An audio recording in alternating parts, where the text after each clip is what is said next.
So what I've noticed, when you talk to some people is that young people, and you got a lot of young people right now who are in their mid-20s, got spouses, brand new spouses, they got babies on the way, they trying to take care of their family, especially the young men. And then they're still having to help parents who are only in their 50s, who for whatever reason they don't got no retirement, they're struggling, I don't know. Uh can't keep a man, can't keep a wife, I don't know. And that's usually what it is too, because you got men who, I always say between the ages of 35 and 55 is where you make most of your money as a man. That's the prime financial years right there, that 20-year gap. If you spent that 20 years paying alimony for multiple women, child support to multiple women, you might be broke by the time you're 50. But you made that choice. That's not your kids' fault. They don't owe you nothing. Especially if you didn't you don't have no college fund for them when they turn 18. They had to get it out the mud, and then now you want to beg for money. No, no, no, no, no.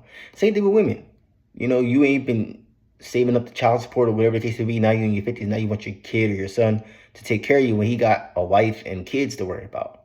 He got to worry about their college fund. He got to worry about their dental appointments and their doctor appointments. He don't got time to be taking care of you too. And that's just something that parents don't think about. And for people who are in their 20s, 25, you should be thinking about that. You don't want your kids to be having to take care of you unless something happens catastrophic, like you get in a bad accident, you can't physically work. Like, there's things that can happen, but then you need insurance, right? You definitely should have life insurance too if something bad happens to you, so they can make sure it doesn't hurt them to get you a funeral and stuff like that. But yeah, people are not really thinking ahead. They're sitting here because let me tell you something. If you are a person that you spend your money on clothes, purses, shoes, fancy cars, trips, and then your kid turns 18 and you don't have no college fund for them or no money for them at all, and they got to get it out the mud, cool, they get it out the mud. But when they get it out the mud, don't be like, oh, can I borrow something? How are you going to ask them for money and you didn't have a college fund for them?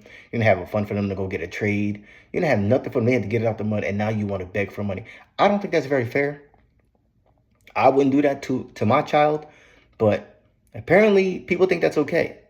I even have, like, I was talking to this girl literally earlier today, and I remember because she was trying to commission the Navy. She commissioned, she was grinding. She scored like 55 on the OER, and she thought that was gonna help because she was helping her mom out. But now her mom, she's only 28. Her mom's really leaning on her. Now, mind you, this woman's 28. She wants to be married. She wants to have kids. How can she focus on starting a family when her mom is only in her 50s and don't want to work, don't want to do nothing, and wanting to be lazy or wanting to beg her for money? That is not fair. That's not fair at all.